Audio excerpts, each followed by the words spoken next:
اليوم راح أعلمكم أسرع طريقة نتخلص منها من احتباس السوائل وإشارات التوتر بالجسم، ونسوي لنفسنا شيء مشابه للمساجات الليمفاوية، لأن المساجات الليمفاوية بعض الأحيان تكون مكلفة وصعب إن احنا نسويها باستمرار.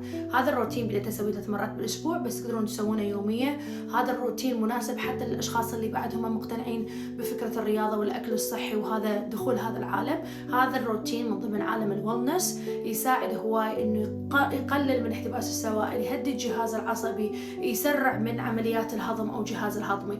يعني بمختصر مفيد. خلال أيام ممكن تحسون إن أنتم شكلكم ضعيف أو أنتم ضعاف شكلش ضعيف، الوجه تكون مقسم باستخدام هذا الروتين. وهو بسيط صراحة وما ياخذ وقت طويل، وحتى مو مكلف، لأن هذا الجهاز تقريبا سعره $70 على تيك توك شاب. راح أنزل لكم الرابط مالته، يكون عندك في البيت تستخدميه على طول، راح تستفادين من عنده.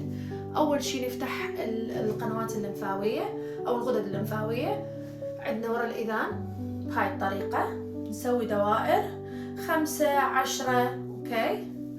وبعدين هنا شوفوا هاي منطقة العظم هنا على كيف، مو بشدة عالية.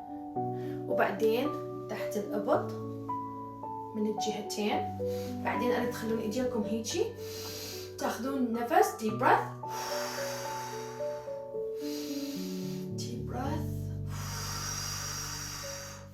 بعدين فعندنا 1 2 3 4 5 وهنا 6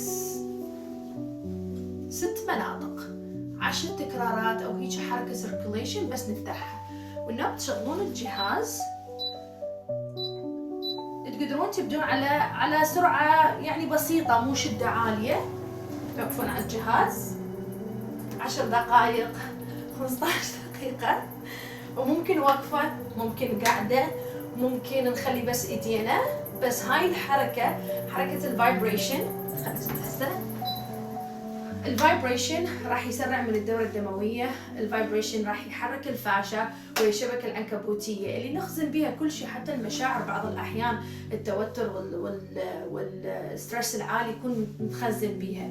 فهذا الروتين إذا تبدون تسووه 3 مرات بالأسبوع، ما ياخذ وقت 10 دقائق صدقوني كله. تقدرون تسوونه مرتين، تقدرون تسووا 3 مرات، مو باليوم، مرتين باليوم أو 3 مرات بالأسبوع، حتشوفون نتائج رهيبة رهيبة رهيبة. وهذا الروتين اللي قاعد أقول للمشتركات إنه هسه أغلبهم أريد يسووه.